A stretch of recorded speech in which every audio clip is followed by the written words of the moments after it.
Lucas 17, verso 11. Quem achou, diz assim: eu amo a Bíblia. Que bom que você ama a Bíblia, meu irmão. Eu também amo a Bíblia. Lucas, a partir do verso 17, versículo 11, nos diz assim: a caminho de Jerusalém, Jesus passou pela divisa entre Samaria e Galileia. Ao entrar num povoado, 10 leprosos dirigiram-se a ele e ficaram a certa distância e gritaram em alta voz: Jesus, mestre, tem piedade de nós. Ao vê-los, ele disse, isso Jesus, vão mostrar-se aos sacerdotes. Enquanto eles iam, foram purificados. Um deles, quando viu que estava curado, voltou louvando a Deus em alta voz, prostrou-se aos pés de Jesus e lhe agradeceu. Este era samaritano. Jesus perguntou: não foram purificados todos os 10? Onde estão os outros 9? Não se achou nenhum que voltasse e desse louvor a Deus, a não ser este estrangeiro? Então ele lhe disse: levante-se e vá, a sua fé o salvou. Vamos orar? Senhor, muito obrigado pela tua palavra. Muito obrigado, Pai, por esse momento. Muito obrigado pelos louvores, por tudo aquilo que já foi falado. Nesse momento eu peço, Pai, que o Senhor fale aos nossos corações, naquilo que eu preciso ouvir, naquilo que cada um precisa ouvir, ó Pai, que o Seu Espírito Santo esteja ministrando em nossas vidas, no nome de Jesus. Amém. Amém? Esses dias eu estava lá em casa, e aí chegou uma encomenda. E essa encomenda era uma carta do correio com figurinhas da Copa. O primo do Vitor mandou as figurinhas da Copa para ele, sabe? Um monte de figurinha repetida. Quem aqui passou por essa prova, ou quer dizer, por essa experiência das figurinhas da Copa? Alguém passou? Ninguém passou, gente? Vocês não passaram Copa do Mundo, ninguém comprou cara. E aí, nós sentamos lá à mesa, né? Porque o pai vai criar toda aquela experiência com o filho. Sentamos à mesa, eu e o Vitor lá, abrindo as figurinhas, tiramos do envelope. E aí, e lá, né, concentrado, criando memórias com os filhos. Aí era o Vitor, né?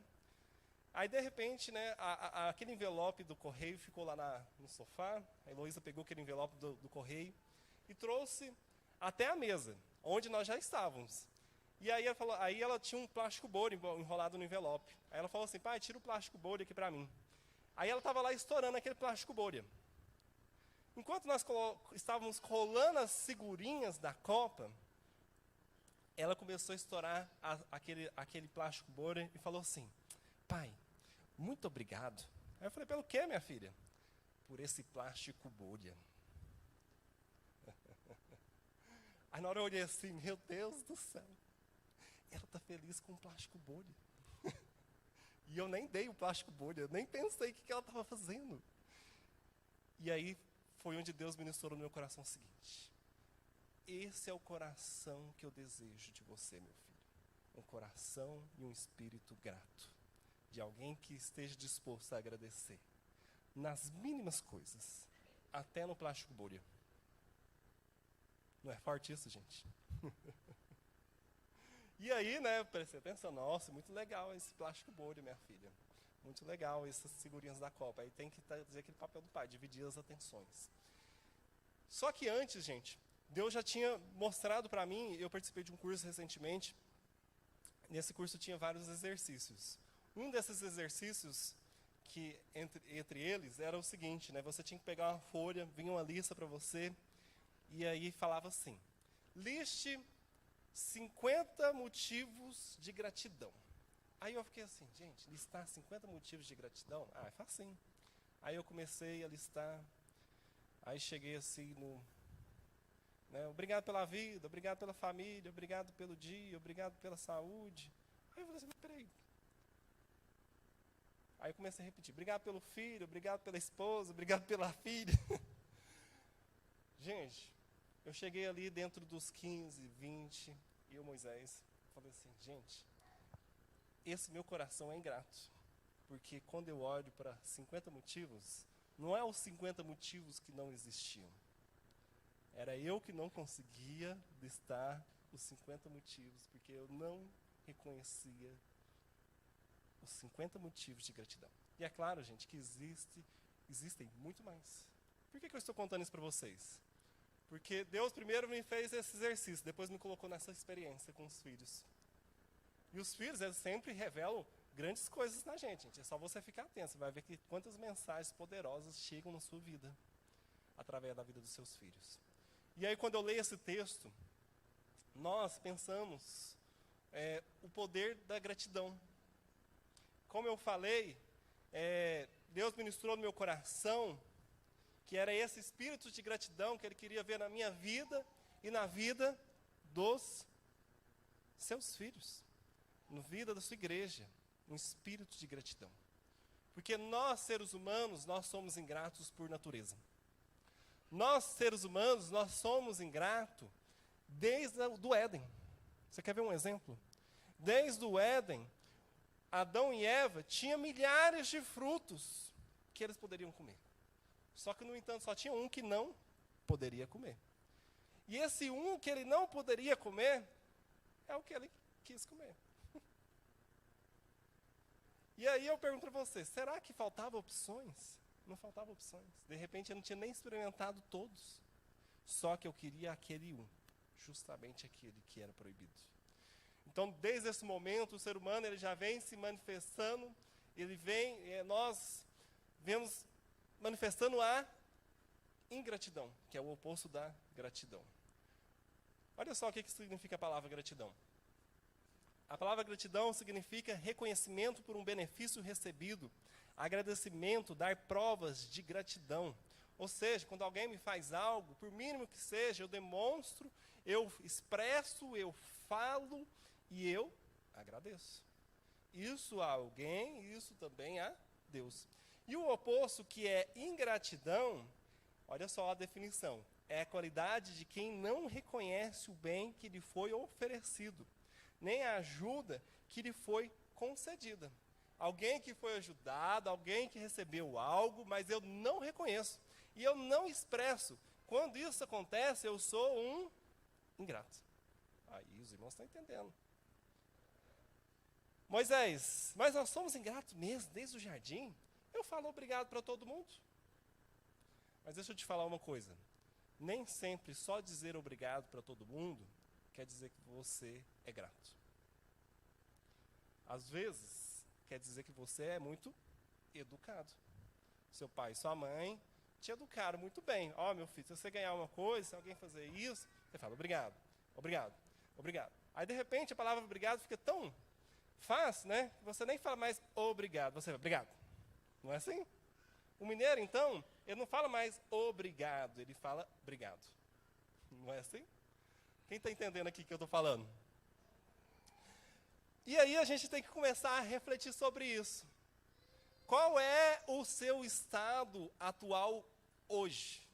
Porque você pode estar no estado de gratidão, Moisés. Não, eu não sou só educado. Eu realmente agradeço, eu manifesto, eu sinto aquilo que eu recebo. Não só para com Deus, mas também para com os homens. Eu posso também estar num estado de não gratidão. Um estado de não gratidão é o mesmo da ingratidão. Porque eu não manifesto. Porque eu acho que falar não é suficiente nem é necessário. É apenas uma vaidade minha, talvez. Isso é um estado de não gratidão. E existe um estado, um terceiro estado. Moisés, mas peraí, não é gratidão e ingratidão? Existe um terceiro estado, meu irmão e minha irmã. Que é o oposto totalmente a isso, que talvez seja onde nós nos colocamos mais ainda. Que é o estado de reclamação. Às vezes eu não sou grato, mas eu estou quieto. Entendeu? Não está bom também não. Mas eu só não manifesto. Mas às vezes, além de não manifestar, eu reclamo. Daqui a pouco a gente vai falar um pouco mais sobre reclamar. Então, quando eu leio esse texto de Lucas 17, um dos textos que nós vamos falar dele, sobre ele hoje, olha só o que esse texto nos diz. Eu quero ler e relembrar aqui com os irmãos, que é o seguinte. A caminho de Jerusalém, Jesus passou pela divisa entre Samaria e Galiléia. Ou seja, Jesus viajava entre as cidades, porque ele ia fazendo e se movendo, né, no espírito, naquilo que era a missão dele.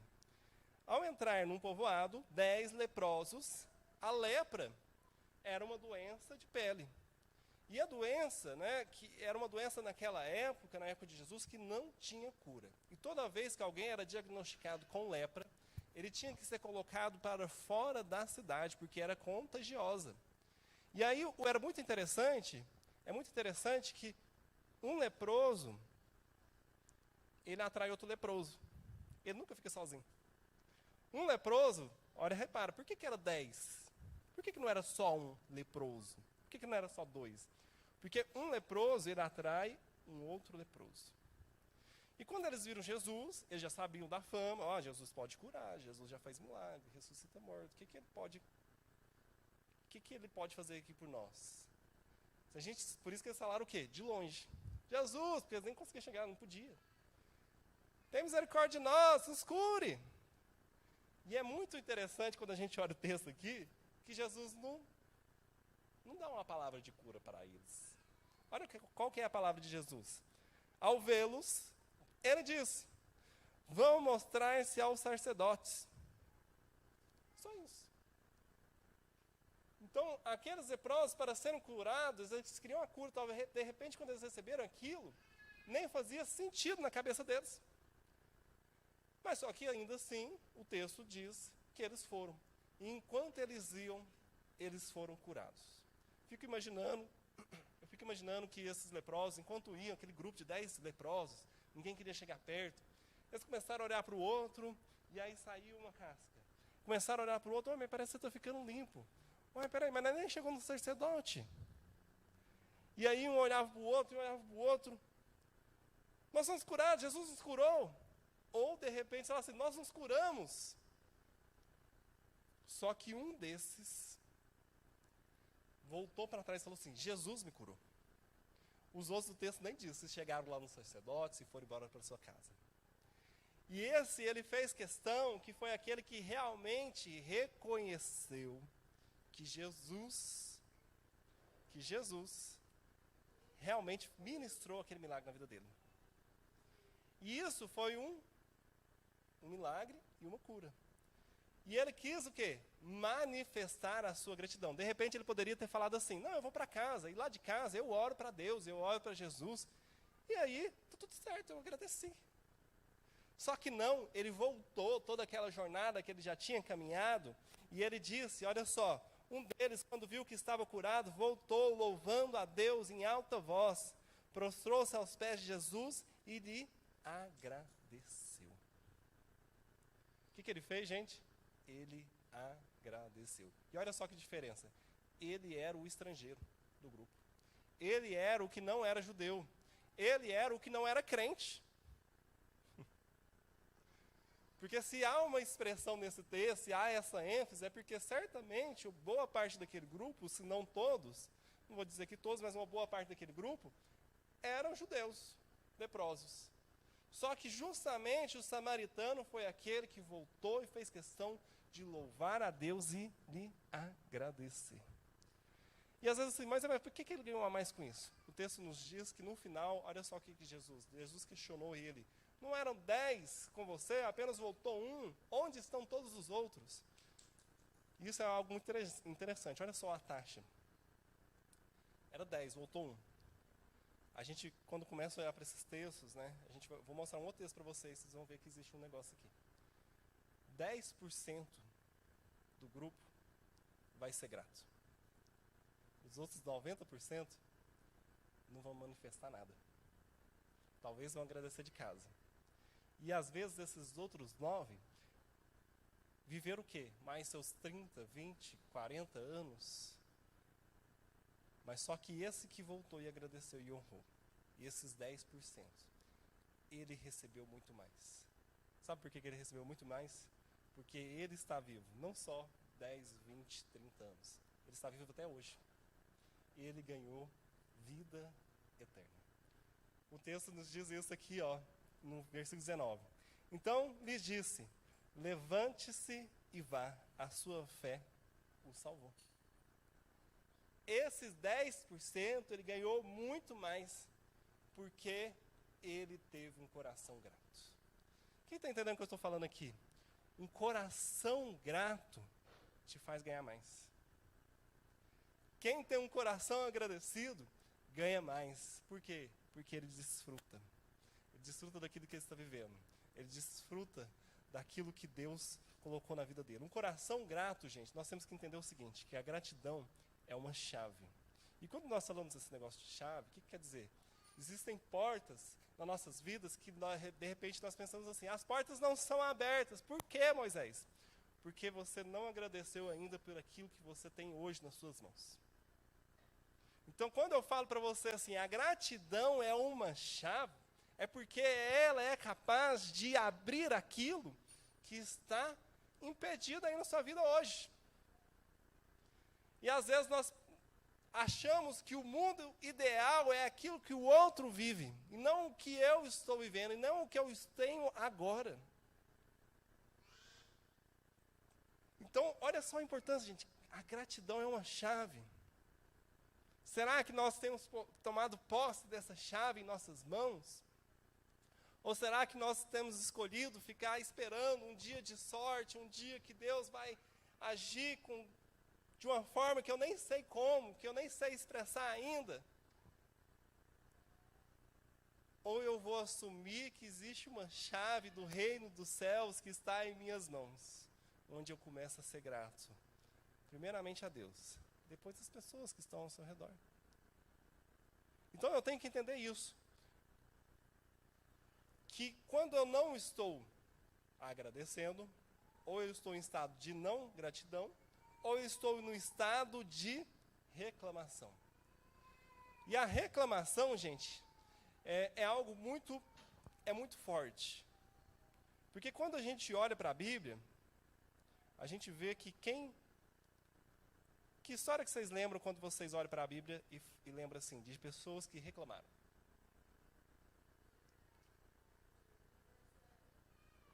No deserto, aí ó, muito bem. Exatamente isso que eu escrevi aqui. Quando o povo de Deus, o povo escolhido, saiu da escravidão de Faraó, assim que eles pisaram lá fora do Egito, comemoraram. Festa, né, os despojos e os tesouros do Egito foram com eles, muita música e tal, e tal, e tal. Quando eles pisaram lá fora, que eles se viram diante do Mar Vermelho, mas Moisés, não tinha túmulos suficiente para a gente ir lá no Egito? Olha só que interessante, eu pesquisando uns textos sobre, eu achei 3 características de uma pessoa que reclama. Que são 3 características que nós temos que fugir delas. Êxodo 14, 11 diz assim, e reclamaram a Moisés, não havia talvez número suficiente de sepulturas no Egito? Por isso nos tiraste de lá para morrermos no deserto? Por que nos trataste assim, fazendo nós sair do Egito? Toda pessoa que reclama, ela é calculista. Ela fica fazendo cálculo. Não, peraí, eu acho que isso aqui é o mesmo tanto que esse aqui, e se a gente fizer assim, é isso que vai acontecer, e aí, no reino dos céus, não existe espaço para uma pessoa calculista. Por quê? A sabedoria de Deus acontece de uma maneira diferente. Então, nesse momento, o povo ali queria ser o quê? Calculista. Queria calcular até o número de covas. Moisés, mas lá no Egito estava para enterrar todo mundo. Para que você queria enterrar aqui no deserto? Lá, pelo menos, a gente conseguia pôr uma lápide, escrever o nome de todo mundo, ia ficar tudo muito bonitinho. Só que, no entanto, essa reclamação não prevaleceu. Agora, logo 2 capítulos na frente, olha só, Êxodo 16, a partir do verso 2. Toda a comunidade israelita começou a murmurar contra Moisés e Arão em pleno deserto. Toda reclamação nasce de uma influência. Toda reclamação nasce de alguém que é extremamente influenciável. Alguém que levantou-se, de repente até era a mesma pessoa que falou. Lá no Egito não tinha tantos túmulos, de repente foi até a mesma pessoa. E ela foi reclamando. E a outra que estava do lado dela foi o quê? Foi ouvindo a reclamação. E ele foi o quê? É verdade mesmo, vou reclamar também. E o outro foi o quê? É verdade mesmo, vou reclamar também. Gente, fuja de pessoas que reclamam. Porque é contagioso. A reclamação é contagiosa. Êxodo 17, versículo 3 e 4, diz assim: Ali o povo teve muita sede e prostrou-se contra Moisés, exclamando: Por que nos fizeste subir do Egito para nos matar? Gente, isso aqui é mais na frente, tá? Não é repetido, não. Para nos matar matar de sede a nós, a nossos filhos e os nossos animais? Aí quando a gente vê isso, a gente pensa o seguinte: que toda pessoa que reclama, ela é imediatista. Ela quer a bênção na hora. E aí ela já começa a reclamar que não receberia. Há alguns domingos atrás, o pastor Nicasso pregou sobre esse texto, e ele falou exatamente sobre esse texto. Que há mais 2 dias de caminhada, o povo já estaria num oásis. Só que não. Deus vai nos matar, Moisés e Arão nos tirou do deserto, ele vai matar a gente de sede. Então, toda vez que eu sou imediatista, influenciável e calculista, eu reclamo. E toda vez que eu reclamo, gente, você tem que entender o seguinte, que a palavra reclamação, ela é uma ordem, ela é um comando que eu dou para a pessoa e para mim mesmo. Moisés, explica isso melhor. Vocês vão ter, eu acho que vocês já viveram isso na casa de vocês. Quem aqui já foi jantar na mesa? Estava lá, pai, mãe, filho, filha, todo mundo sentado na mesa. E aí, estava lá toda a mesa posta, com alimento, com suco, com a salada e tal. Aquele almoço de domingo. De repente, o pai percebe que o sal não está na mesa e a salada não estava temperada. Aí ele fala assim: Ô filho, vai lá buscar o sal. Aí o filho já pega e ouve aquela ordem e fala assim: Sal? Eu não sei onde é que está sal não, pai. Eu não sei pegar sal. Alguém já ouviu isso em casa? Eu não sei pegar sal. Eu nem sei onde é que sal fica aqui em casa. Aí ele começa o quê? O que ele está fazendo aqui? Ele está reclamando. Aí quando ele chega, aí ele fala assim: Mas vai lá, menino, tem que obedecer. Ele fala com muito amor, tá, gente? Meu filho, obedece. Tem que obedecer. Aí vai lá, reclamando. Quando ele chega lá na cozinha, ele olha assim, ele olha assim, ele olha para cá, ele olha para trás. Eu falei que eu não sabia onde é que ficava o sal. Aí ele está lá parado assim. Aí de repente, chega quem, gente? A mãe. A mãe chega atrás dele assim por cima e fala assim. Aí o sal assim, na frente dele. Aqui o sal, meu filho. O sal estava na frente dele. Mas, no entanto, o fato dele estar reclamando fez com que ele não enxergasse. Então, a reclamação é uma ordem que eu dou para mim mesmo. Olha só, o próprio filho, quando eu reclamo, eu estou dando uma ordem para mim mesmo de que não vai dar certo. E quando eu dou uma ordem para o meu cérebro mesmo, embora eu esteja aqui na minha frente, eu não vejo. Lá em casa acontece muito isso também. De repente, tem vez que as coisas somem lá em casa. A Ana Cláudia, eu chego em casa, a Ana Cláudia escondeu tudo. Aí eu vou procurar as coisas. Mas cadê o negócio? Mas está aí assim, assim. Aí eu olho lá e falo assim, mas eu não acho nada. Aí ela faz a mesma coisa com sal. Chega lá na minha frente, aqui o negócio que você estava. Mas é porque ela esconde. Não, brincadeira, gente. É porque eu já comecei a reclamar. Deixa eu te falar uma coisa. Toda reclamação, guarda isso, é uma intercessão demoníaca. Forte, não é? Mas é isso mesmo. Toda vez que eu reclamo de algo ou de uma bênção que eu não recebi, de algo que não chegou, que eu acreditava que era para mim, eu estou dizendo para Deus o seguinte: Deus, mas você não sabia que eu estava precisando daquilo? Eu queria tanto aquela bênção. É como se você estivesse olhando para Deus e falando assim: Deus, mas o Senhor não está sabendo como é que faz os negócios direito. Por isso que eu estou reclamando aqui com o Senhor. É claro que você não fala assim, mas quando você reclama, é isso que você expressa para Deus. Por isso é uma intercessão demoníaca. É o contrário daquilo que você deveria fazer. Nós temos que ser capazes, nós temos que desenvolver um coração capaz de agradecer, inclusive por aquilo que deu errado. Porque até nas coisas erradas é Deus nos direcionando. E às vezes a gente pensa que não, tudo tem que fluir no maior estado de fluidez. E aí, por exemplo, você estava lá no carro e voltou para trás porque esqueceu a chave, ou esqueceu algo em casa. E aí você vai sair para o trabalho 1 minuto, 2 minutos mais tarde. Aí você tem duas opções: ou reclamar que esqueceu, ou agradecer a Deus por aquele 1 minuto, 2 minutos. Deus, muito obrigado, porque eu sei que nesse 1 minuto, 2 minutos, o Senhor me livrou de algo que poderia ter acontecido lá na frente. Será que nós temos esse coração de entender que as coisas que acontecem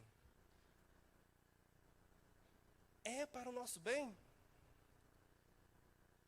De repente você pode estar pensando aí: Moisés, mas como é que eu faço? É tão difícil.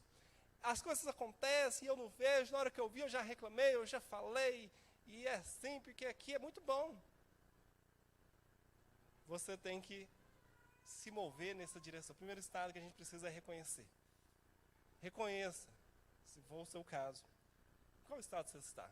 Será que você está no estado de não gratidão, no estado de reclamação? Ou não, tá beleza, Moisés.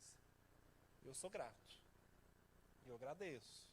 E não é só de boca para fora, não. O primeiro passo é esse, gente.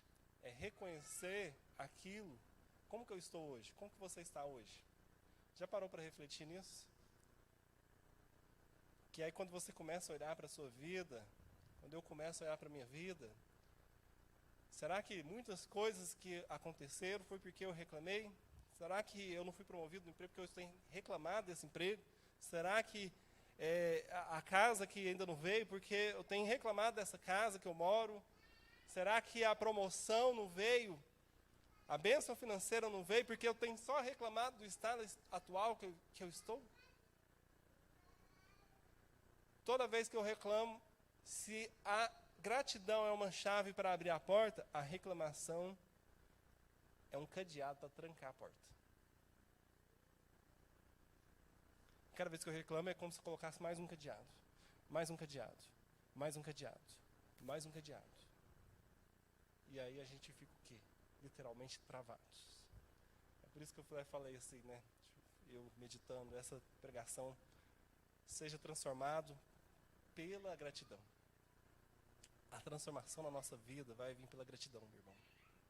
A transformação na minha vida, na sua vida, vai vir pela gratidão. Então, o que você tem que fazer? Primeiro, reconheça em que estado você está. Entenda que a gratidão é uma chave e que ela está disponível. Você só precisa obedecer. Você só precisa agradecer. Você só precisa utilizá-la. Entenda o seguinte, que o orgulho não nos permite ser gratos. O orgulho que existe em mim, ser humano, de uma natureza pecaminosa, me impede de viver um estado de gratidão. Nós estávamos ali na IBD, nós estávamos falando justamente sobre isso. Sobre o orgulho no homem, ele impede de até mesmo se expor para poder receber ajuda. E aí ele não recebe ajuda, né, que nós estávamos falando sobre carregar os fardos um dos outros, porque ele não expôs a fragilidade que existia nele. Então o orgulho, ele nos impede de ter um coração grato, porque toda vez que eu agradeço, eu tenho que reconhecer que o meu irmão, a minha irmã, a minha esposa, o meu filho tem feito algo para a minha vida. Toda vez que eu agradeço, eu tenho que reconhecer que Deus, sem Deus, eu não seria nada. Então isso é algo, gente, olha só, entenda que gratidão é uma chave, o orgulho não nos permite ser gratos, e de repente você possa estar falando assim, mas eu reclamo tanto, Moisés, como é que eu vou fazer? A gratidão é um estilo de vida. Então você tem que, inicialmente, vai ser mais difícil mesmo. Inicialmente você tem que pegar esse estado de reclamação e, num esforço concentrado mesmo, falar assim, se for para reclamar, cale-se. Se for para reclamar, cale-se. Quem aqui tem se policiado com isso? Quem aqui tem se policiado com as palavras que diz? Porque às vezes nós queremos falar mais e ouvir muito menos. Que ouvir o quê? Eu não quero ouvir você, meu irmão. Eu quero só falar. E toda vez que eu adoto esse comportamento, você pode ter certeza de uma coisa, a reclamação vai entrar na sua vida. A reclamação vai entrar na sua vida.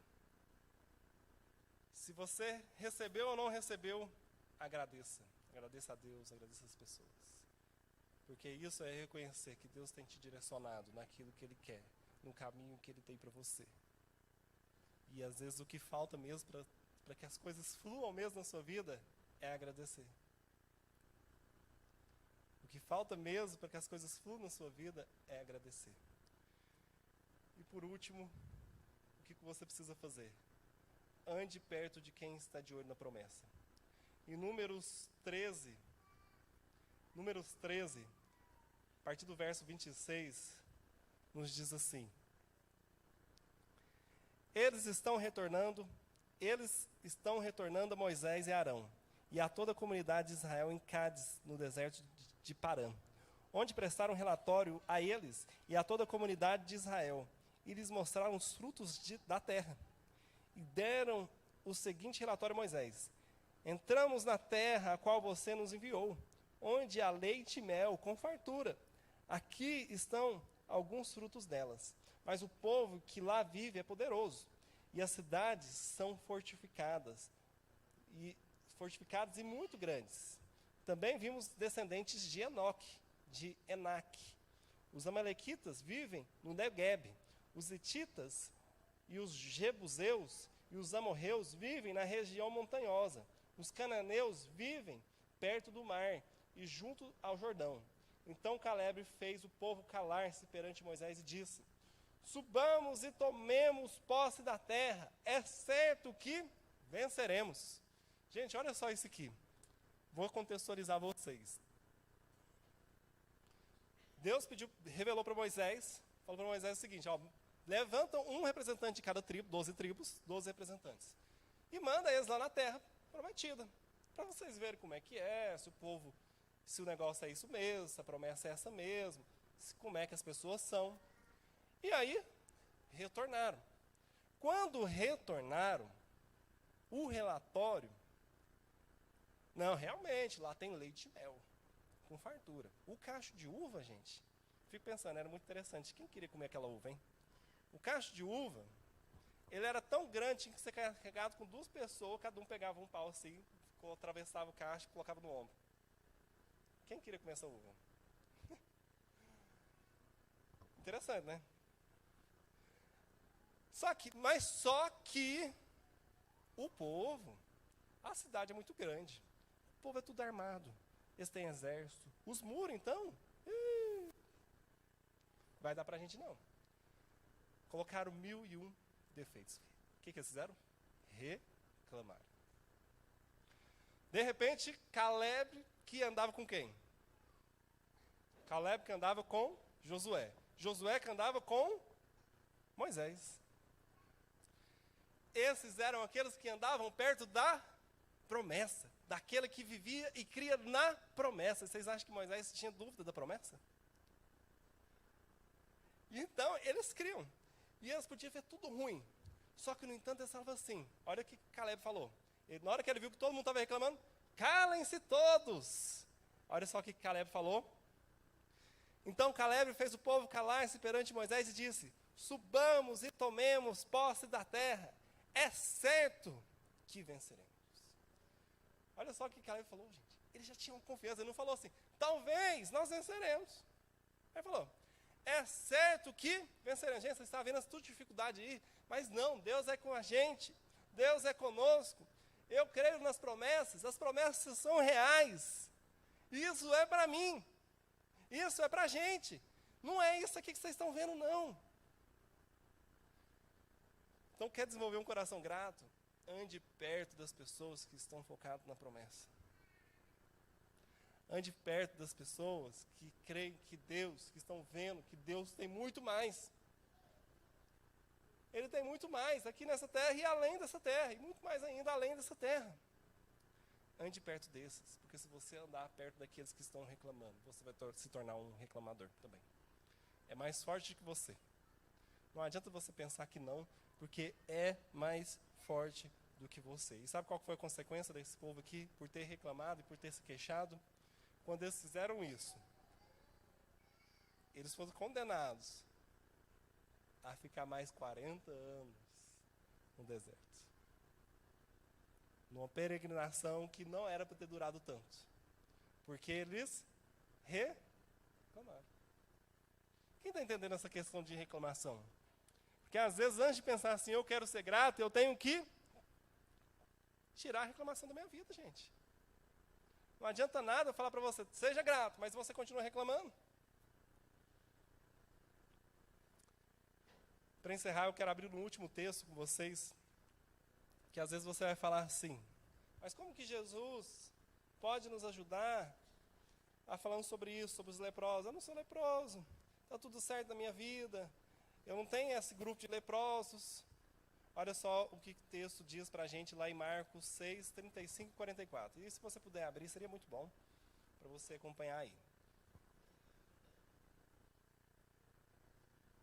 Jesus, Marcos 6, 35 e 44.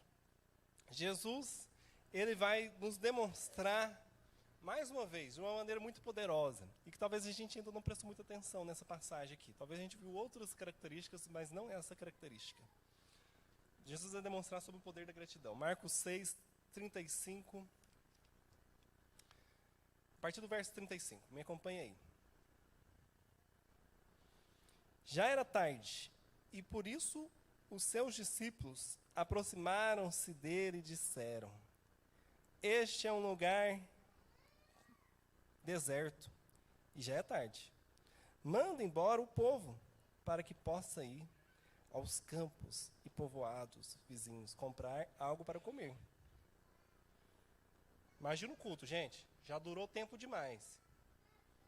O pastor ficou pregando, Moisés ficou pregando, e está todo mundo com fome. Imagina, beleza. Todo mundo estava o quê? Ninguém estava reclamando. Ele, porém, respondeu, deem-lhes vocês algo para comer. Eles lhes disseram, isso exigirá 200 denários. Devemos gastar tanto dinheiro em pão e dar-lhes de comer? Perguntou ele, quantos pães vocês têm?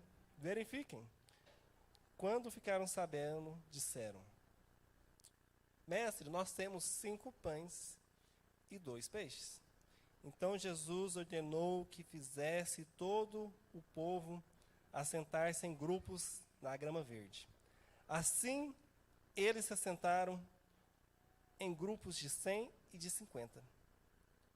Sabe, gente, quantas pessoas que eram aqui? Né, segundo alguns estudos que eu estava vendo, era em torno de 4.000 a 5.000 pessoas. Dividido em grupos, olha só.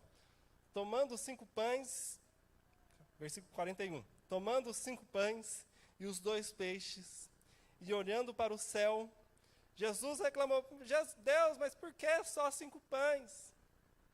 Foi isso? Então vou voltar, os irmãos estão atentos. Tomando os 5 pães e os 2 peixes, e olhando para o céu, Jesus deu graças e partiu o pão. Em seguida, entregou aos seus discípulos para que os servissem ao povo. Olha só que interessante que aconteceu. Não era só 5 pães e os peixes? E a multidão não era 5.000? Quando Jesus pegou aquilo, aos olhos dos discípulos, era impossível. Mas quando ele levantou para os céus e agradeceu, sabe o que aconteceu? O pão cresceu. O peixe multiplicou. Porque tudo que a gente agradece, cresce. Tudo que a gente agradece, cresce. E quando Jesus ele demonstra disso, ele não falou assim, Deus, multiplica esse pão para que esse povo possa comer. Não, ele agradeceu. Porque tudo que a gente agradece, cresce. E tudo que a gente reclama, diminui. Se Jesus tivesse ido na onda dos discípulos, ele falasse, é melhor mesmo, manda esse povo sair, porque vai gastar muito dinheiro, não vai dar para todo mundo, vai dar muita reclamação. Os discípulos estavam reclamando, e Jesus fez o quê? Agradecer. Então eu pergunto para os irmãos, há um poder muito grande na gratidão, sim ou não? Sim. Há um poder muito grande na gratidão. E olha só que interessante na continuação do texto. Em seguida, entregou aos seus discípulos para que o servissem ao povo, e também dividiu os 2 peixes entre todos eles. Todos comeram e ficaram satisfeitos. Ninguém ficou com mais ou menos satisfeito, não. Ficaram satisfeitos. E os discípulos recolheram 12 cestos cheios de pedaços de pão e peixe. Os que comeram foram 5.000 homens. Sabe o que isso quer dizer? Que quando você agradece, além de crescer, além de multiplicar, além de suprir aquilo, Deus ele dá sempre a mais. 12 cestos sobraram, gente. Se era para multiplicar, então por que não multiplicou só na quantidade que tinha? Que multiplicar só dos 5.000? Só por que não virou só 5.000 pão? Sobraram 12 cestos. Então tudo que você agradece, meu irmão, minha irmã, cresce. Tire a reclamação da sua vida. Vou chamar o louvor para subir aqui enquanto eu vou encerrando. Tire a reclamação da sua vida. Identifique qual o estado que você está hoje. Por quê? Eu creio que é isso que Deus quer na minha vida, um espírito de gratidão. E eu também creio que é isso que Ele quer na sua vida, um espírito de gratidão. De repente, o que tem faltado muito na minha vida, na sua vida, é um espírito, um coração mais grato, de alguém que está disposto. Que é alguém que está disposto a agradecer por aquilo que recebe, por aquilo que não recebe. Moisés, mas como que eu faço isso? Eu quero te desafiar o seguinte. Nós já encerramos, mas a grande mudança, gente, só vai vir com aquilo que você começa daqui para frente. Não com aquilo que você recebeu só aqui, e a gente vai embora, na segunda-feira, você nem lembra mais. Você nem lembra mais da mensagem. Era uma coisa sobre gratidão e tal, mas eu já falo obrigado para todo mundo. Eu quero desafiar você o seguinte. Se você tiver uma caneta, se você não tiver, ou se você tiver um celular, um bloco de notas no celular, escreva aí o nome de 2 pessoas que você, nossa, eu preciso agradecer o fulano porque ele fez isso na minha vida, porque ele fez a diferença na minha vida. Escreve aí. Se você não tem aí, escreve no celular. Por quê? Por que eu estou falando para você fazer isso? Porque se você não fizer isso, eu sei que você não vai fazer amanhã. Eu sei que você não vai fazer.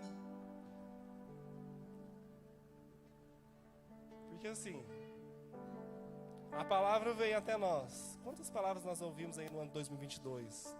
E quantas coisas nós saímos daqui cheios da palavra, cheios do louvor. E quantas coisas nós colocamos em prática. Você tem que fazer isso, meu irmão, até amanhã. 2 pessoas é muito difícil, não. Que você precisa agradecer. Talvez vai ser uma mensagem, talvez vai ser pessoalmente. Mas só que depois que você fizer isso, você vai experimentar um sentimento de gratidão. Eu também quero te desafiar mais uma coisa só. Tá acabando, é só mais uma. Você vai fazer uma lista na sua casa. Vai pegar uma folha, um caderno que você tem. você vai listar lá 50 motivos de gratidão. Isso vai te mostrar o quê? Se o seu coração já é grato ou não. Mas não tem problema, se você identificar que não é, ainda dá tempo de ser. Ainda dá tempo de aprender. Mas se você não identificar, talvez tudo vai ficar do mesmo jeito que está hoje. Feche seus olhos. Fique de pé. Vamos louvar a Deus. E antes eu quero orar pela sua vida. Pai, muito obrigado por esse momento, por essa noite. Que estamos aqui na tua casa, mais uma vez, ó Pai, louvando, bendizendo, adorando o teu nome, ó Pai. Muito obrigado pela vida dos nossos irmãos. Muito obrigado por essa igreja. Muito obrigado, ó Pai, porque o Senhor nos amou, ó Pai, mesmo nós não manifestando isso, ó Pai. E eu creio, ó Pai, que nessa noite o Senhor vai nos despertar, ó Pai, por um coração mais grato. Por um coração, ó Pai, que reconhece aquilo que o Senhor tem feito, aquilo que o Senhor vai fazer nas nossas vidas. Um coração que reconhece também aquilo que outras pessoas têm feito nas nossas vidas. Que esse espírito de gratidão possa ser a realidade na minha vida, na vida dessa igreja também. No nome de Jesus, Pai. No nome de Jesus.